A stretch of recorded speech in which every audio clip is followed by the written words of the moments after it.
Gente, vambora. Podcast de hoje.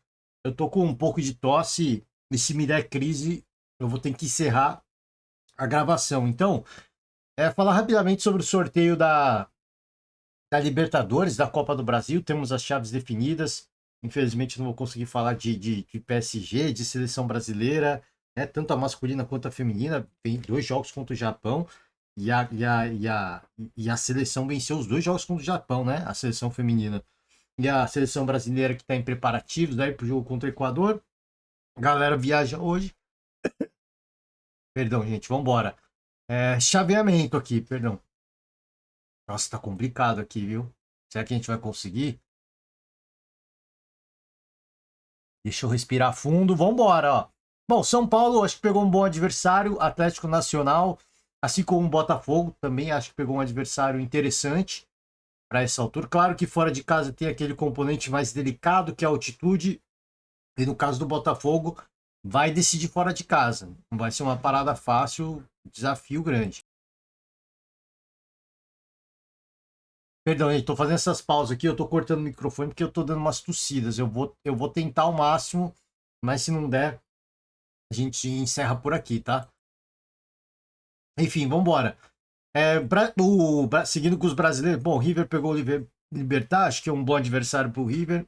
O Palmeiras, acho que pegou o melhor adversário de todos. Acho inquestionável, Universitário, equipe fraquíssima.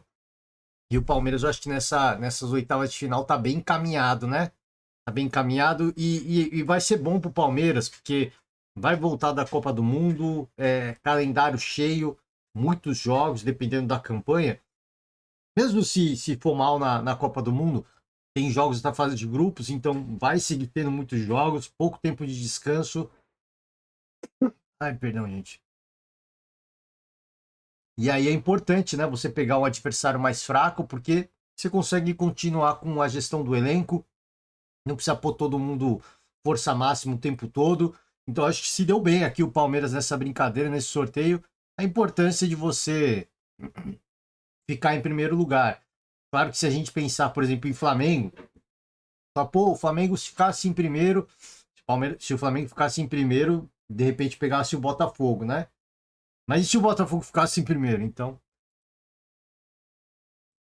são dessas, né? É aquilo que a gente fala. Se você não faz a sua parte, né? Não conclui a sua etapa com, de repente, ó, pensando no grupo do Botafogo. Se o Botafogo tivesse ficado em primeiro no seu grupo, grupo do Estudiantes, teria pego o Cerro Porteño, né? Você vê a situação. Se o Flamengo ficasse em primeiro e o Estudiantes em segundo, isso o grupo do Botafogo, teríamos aqui um Flamengo, um Estudiantes Flamengo, Flamengo Estudiantes. Então você vê, cara, a importância de você ficar em primeiro do grupo. Não fizeram a sua parte, agora vão ter duelos complicados pela frente aí, né? Não digo nem o Botafogo, peraí. Não digo nem tanto o Botafogo, porque acho que o Botafogo é mais a questão de decidir fora de casa que é incômoda, mas a equipe da LDU pra mim é fraca. E o Botafogo tá numa boa situação. O Palmeiras, indiscutivelmente, é a melhor situação de todas. O Fortaleza pega um bom adversário, na minha opinião, né? Não é um dos melhores que temos aí na competição. Acho o Vélez uma equipe fraca, todo respeito, mas o Fortaleza também está num momento de baixa, está num momento de fragilidade. Então, se a gente, obviamente que a gente contextualiza momentos e momentos, mas hoje, estou falando hoje, pela sequência, pela campanha, pelos resultados recentes, o Fortaleza hoje também é uma equipe fraca. Então vai ter que jogar esse duelo aí com muito cautela, tá? O clássico aí, Brasil-Argentina, o único Brasil e Argentina que vão ter aí nessas oitavas de final. Nossa, gente, desculpa a tosse que tá vazando aí. Deu uma crise de tosse agora. Agora. Eu tô acordado há mais de 2 horas e a crise de tosse deu agora. Acho que é porque eu começo a falar, né? Enfim, vamos embora. Penharol e Racing, outro duelo aqui, Argentina e Uruguai. Se o Porto tem Estudiantes, o Estudiantes pegou um adversário para mim, baba, tá? Um baba. Palmeiras, obviamente, o adversário mais baba. Eu acho que o segundo adversário mais fraco, quem tá pegando é o Estudiantes.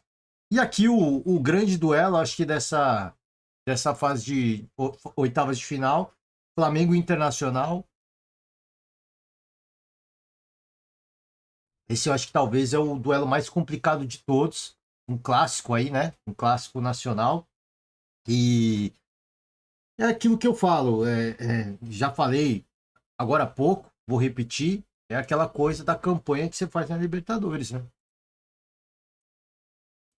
Claro que aí é o que eu falei, a gente começa a fazer possibilidades. Mas e se o Flamengo tivesse ficado em primeiro? Aí teria pego o Botafogo.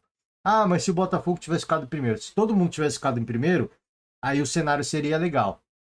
Aí a gente teria um outro panorama, né? Uma situação em que o Inter pegaria a LDU, o Flamengo pegaria o Estudiantes e o Botafogo pegaria o Cerro Porteño, por exemplo. Né? Mas não dá para viver de si.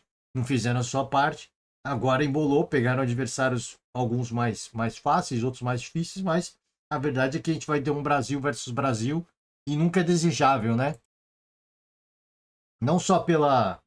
Eu digo assim, não só para de repente você postergar um embate contra um adversário que você sabe que é forte, mas também para manter mais brasileiros na competição. Depois das oitavas de final, necessariamente vamos ter um brasileiro a menos.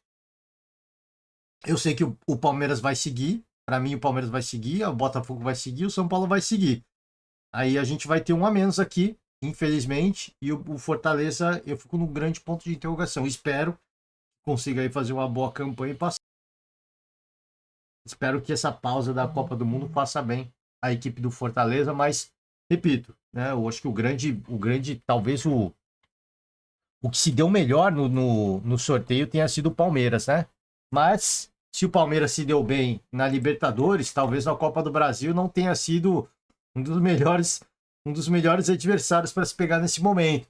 São Paulo encara o Atlético, equipe de Série B, vivendo um outro momento, tá? Então, assim, acho que uma boa situação pro São Paulo. O Flamengo, cara, nesses sorteios não se deu bem. A equipe rubro-negra vai ser testada logo de cara. E eu sempre falo aqui, competição mata-mata, não tem que escolher. Às vezes é até melhor que você pegar um adversário forte agora, porque você já tira um bom. Você já tira um candidato a título. Então, cara, quer ser campeão, tem que passar por esses processos.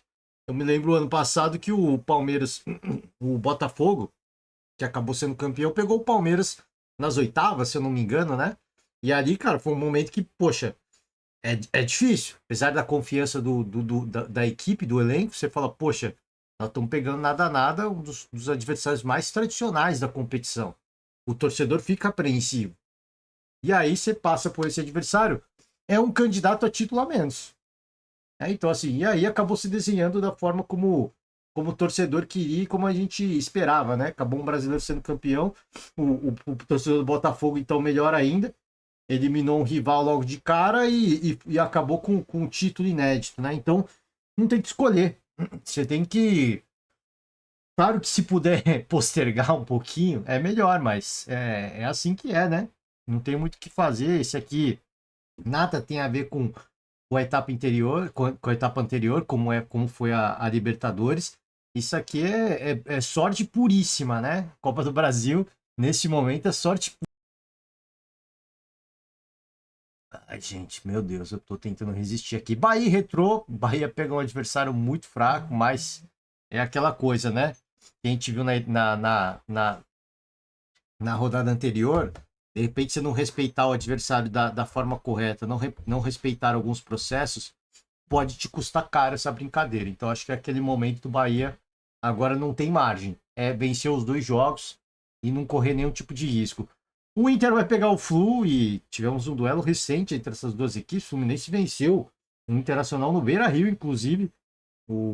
Agora mais um duelo, né? Mais um embate entre essas duas equipes.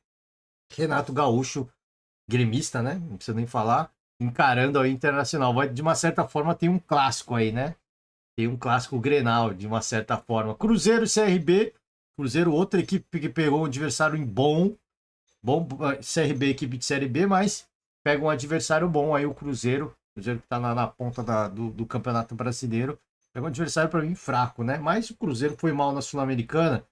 Então é aquela coisa. Não sei como a equipe tá se mobilizando para esses jogos de mata-mata. Não dá para correr riscos. É o que eu falei do Bahia. Não dá para correr riscos.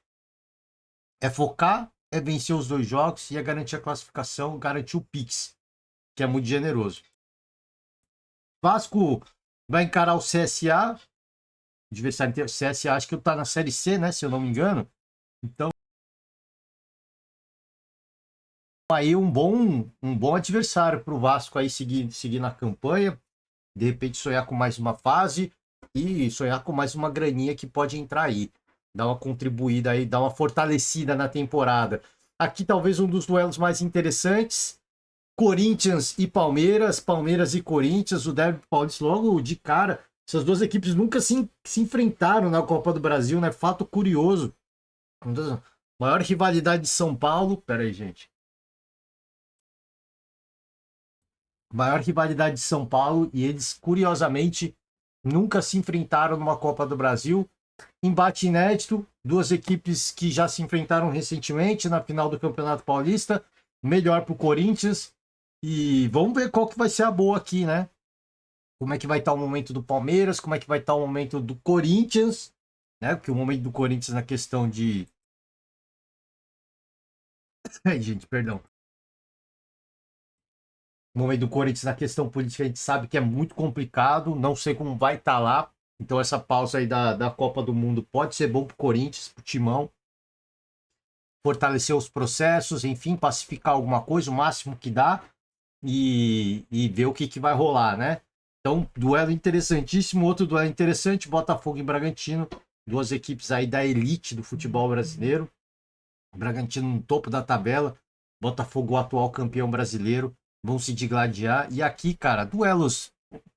Algumas equipes pegaram adversários mais fracos. Mas aqui, cara, é aquela coisa. É só cachorro grande. Não tem muito o que escolher, não.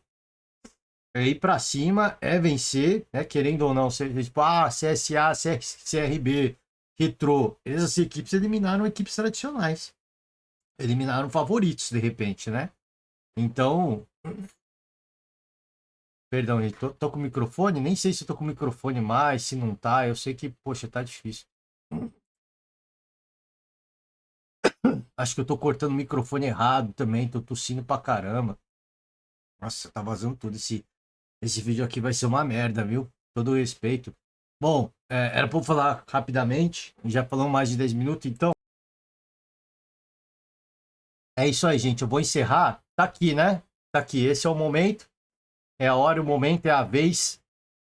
E para ser campeão não dá para escolher adversário, né?